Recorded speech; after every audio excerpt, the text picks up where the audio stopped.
Welcome to the Beyond 20 Cherwell tutorial series. In this video we will show how to use an external data connection and an automated process to auto-create portal credentials when a new customer internal record is added to the Cherwell service management system. This video will be using a demo system from version 9.40A or 9.40A.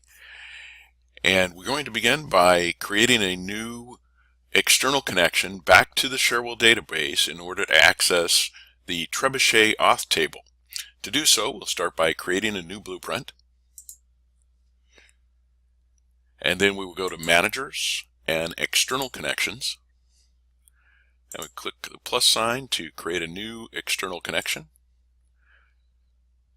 The type of data source is SQL Server.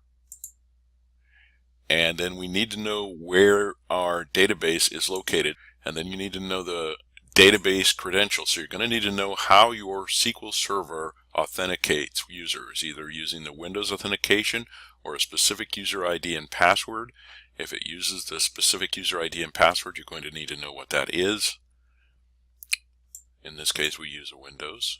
And you need to know the name of the database that you're accessing. So in this case, it's this demo system right here. Once again, you need to tell the permanent connection what the login is required for your SQL Server to access this database. So that would be the same as you have for your user ID and password if it requires a SQL credential. If it uses Windows authentication, just leave that selected and click Next. We're going to leave the database owner schema as DBO. We'll leave this as the default pooling options. And then we'll give this connection a name, so it doesn't have to be the same as our database. We're going to use this specifically for Trebuchet access, so we'll just call it Trebuchet External or EXT. And then we need to test that connection, and as long as it's successful, that's all we have to do. We are finished setting up our connection. We'll click Finish, and now our connection is available to us in the External Connections Manager. We're going to go ahead and close that, and then we will publish the blueprint in order to have that system come through for us. So once that blueprint publishes, we need to create another blueprint so that we can create an external data object. And we go under Manage Objects and then have New Object selected, and then select the link here that says New External Business Object. And our Welcome to External Data Wizard comes up. Just go ahead and click the Next button. We're going to link to data. We're going to use the connection we just created, so in this case we already have it listed there. It's the only connection we have, but if there was multiple, you could have to select it. Once the Choose Table or External Table to Map comes up, we need to scroll down until we get into the Trebuchet area, and we need to select the Trebuchet AUTH or Trebuchet auth table. Supporting is a good type for this table. We don't want it to be exposed to table management, and we don't really want it to be something that people can, we're going to put some high level security on this table, so it's not going to be accessible by anybody but an admin. So making it a supporting table is a good place to have it. And then on the fields to map, just go ahead and click on Map All Fields, and then click Yes, that it should new fields should be automatically created when no match is found. Click Next once that's done.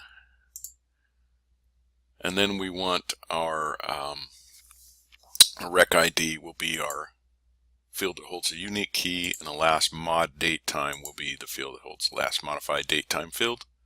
Go ahead and click Next. This is very critical. You must select Allow Data to be updated, or this whole process will not work for you. Click Next. This is optional, but it's not unheard of to go ahead and just use the SQL Server full text search. Click Next once again. You can either change the name of the table if you want, or leave it as Trebuchet Auth. And then you should have a check mark next to everything. As long as you do, click Finish. And now your new data object will be brought up with the properties for that object. You're going to want to show it in one steps. You may want it in expressions, so we'll go ahead and leave those. We do not want it in table management. Under our search results, we're going to need to add an item there for our search results. So we're going to add the standard identifier. So that's all you need to do there. We'll go ahead and click OK. We're going to need to create a form for it. So we'll just click on yes, we want to apply changes. In the form, we'll just use the form wizard. And I like to put my label controls on vertical. So you can leave them horizontal if you like, but then if you do that, change your theme. I like the professional gray theme, but you can pick whichever one you like, and then use the form wizard to create a quick form for you. Once that's done, go over to the grid and do the same thing.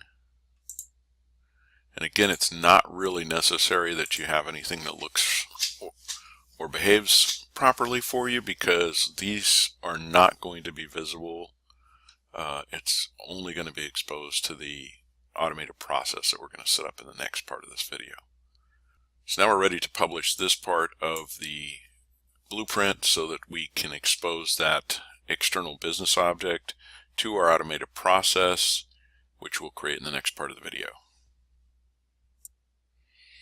And when we first tried to publish the blueprint, we got an error stating that we have to have at least one field where the full text search is enabled. So we went ahead and we made the standard identifier and the Windows identifier have including full text search. And then prior to publishing our blueprint, we also need to set up a relationship from our customer internal table over to the new Trebuchet Auth table. And so we have that set up here. And that's a relationship which is a links relationship. It's a one-to-many. The child object from customer internal is the Trebuchet Auth table. And under links, we use constraints where the Trebuchet Auth.bizobid is equal to the customer internal rec ID. And once you have that set, you go ahead and click OK, and now you're ready to publish your final blueprint, which will allow us to go over into our next stage, which will be setting up our one step, which will allow us to create the new Trebuchet Auth records when a customer record is added. So before we continue, you're going to need a couple of pieces of information directly from the SQL database. So you'll need access to your SQL database for Cherwell using the Microsoft SQL Server Management Studio, and you'll log into the server connection. That's the same SQL Server connection that we use to set up our external connection into Cherwell. And then we're going to navigate into the databases. We'll find our Cherwell database and click on the database itself, and then click to expand the tables list. And we need to go down to the first table we need to get data from is called Trebuchet Sec Group, or Trebuchet Sec Groups. And all you do there is you want to right click on it and select the first 1,000 rows, or top 1,000 rows. And then we need to scroll over to where we can see the def name and the def ID, and we want to scroll down to portal customer, and we need to copy the def ID out, because that's going to be our security group ID for our one step that we're going to use later.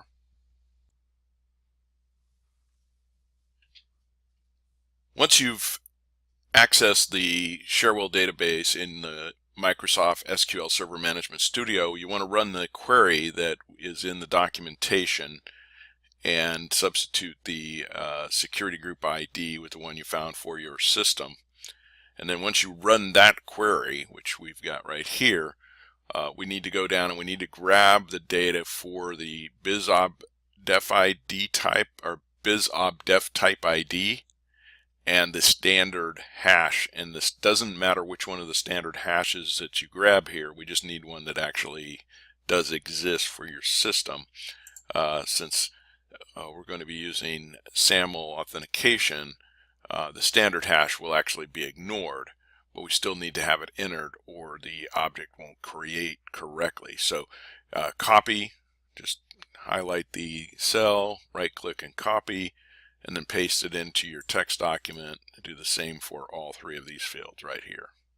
We'll be using those later on in our one step that we build to create the authentication records. So now that our blueprint with our new business object and the relationship between the customer internal and the trebuchet auth table have been created, it's time to create our one step that will create those new trebuchet auth table records. We're going to create it in our blueprint section so that it can't be accessed by anyone that's not an admin, and it can't be accessed from the blue client, it can only be accessed from within a blueprint. And then we will go ahead and make sure that our association is set to customer internal.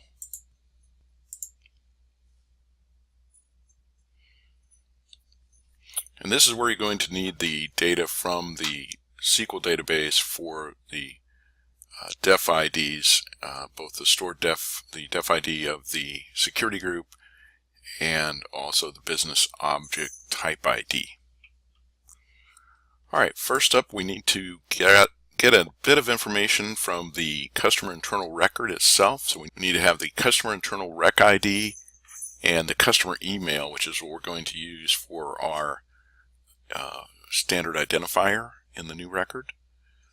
So we'll go ahead and create two new variables. The first variable, we're just going to call it customer rec ID or cust rec ID. And we'll just say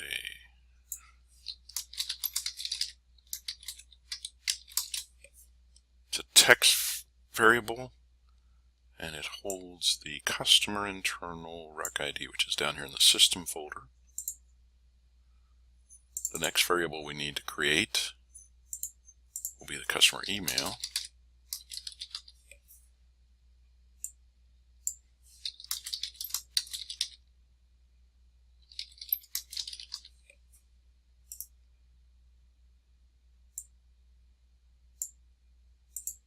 That's right there. And then we create a new business object. And it will be, we'll have to show all in order to create it.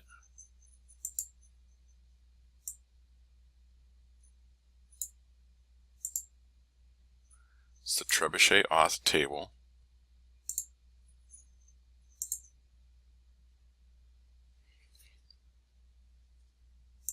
And then here are the fields that we're going to set. So the first thing we want to add to our create new business object in the trebuchet auth table is an action condition, which will only run this one step when we have no records tied to this customer record. So we're going to add a logical expression that then uses an aggregate expression where customer internal links the trebuchet auth table. We want the count, and we only want to run it if that equals 0. So if we already have a record, we don't need to create a new one.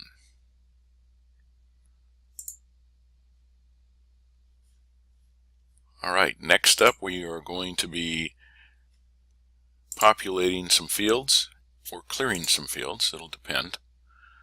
The account locked field is going to be set to false. The authorization token is going to be set to the system function called new ID.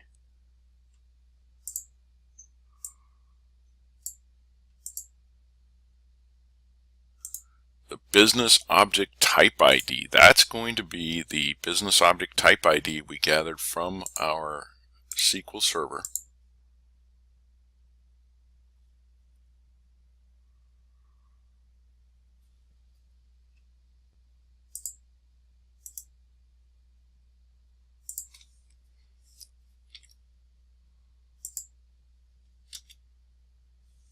So that's right there. That will be one of the data items that we got from our SQL server. Created by is just the current user display name. Created date time, we'll use the current system time function.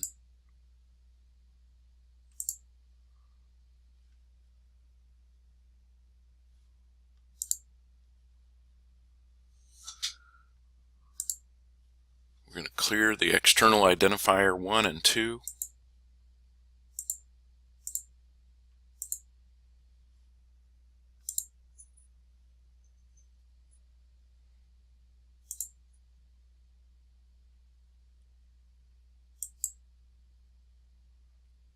Last mod by can be the current login ID.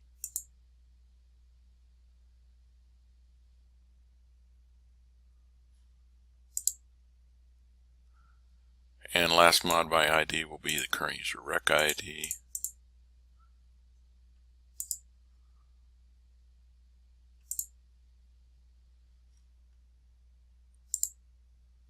Clear the locked by field.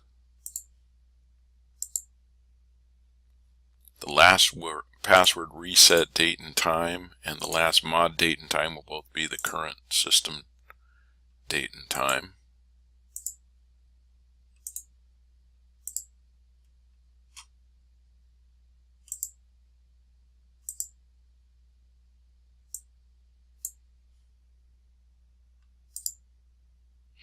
Clear the value on the next password reset.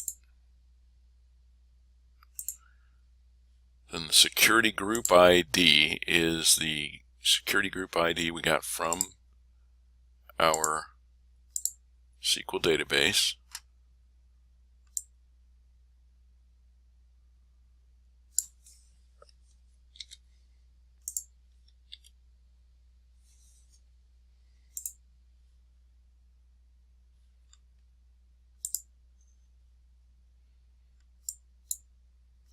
Security group type is going to just equal customer. And the standard hash.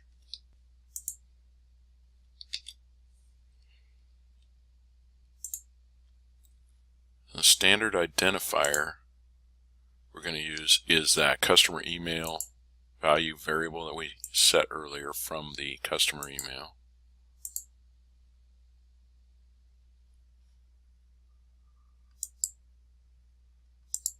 We want to set the standard, or user cannot change password. We want to set that to false.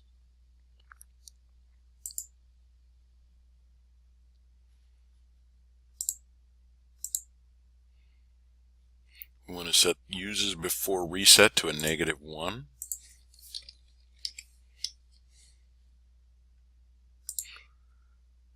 And we want to clear the when locked date time.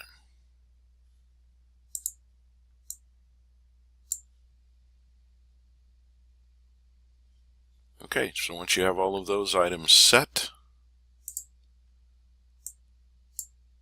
just review them one more time.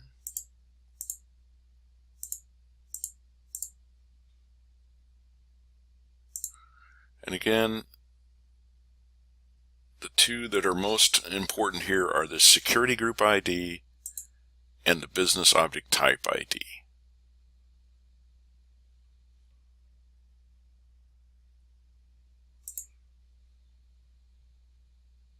So once we have that one step created, we'll go and create the automated process that runs when a new internal record is created, or a new customer internal record is created. So go to Automation Processes, change our association over to Customer Internal. It's just a new simple action process. And it's when the internal record is created. So we're just going to run the one step that we created.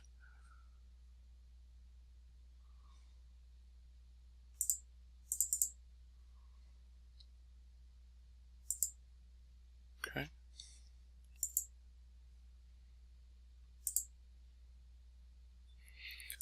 Then we'll publish that, and then we'll test it out.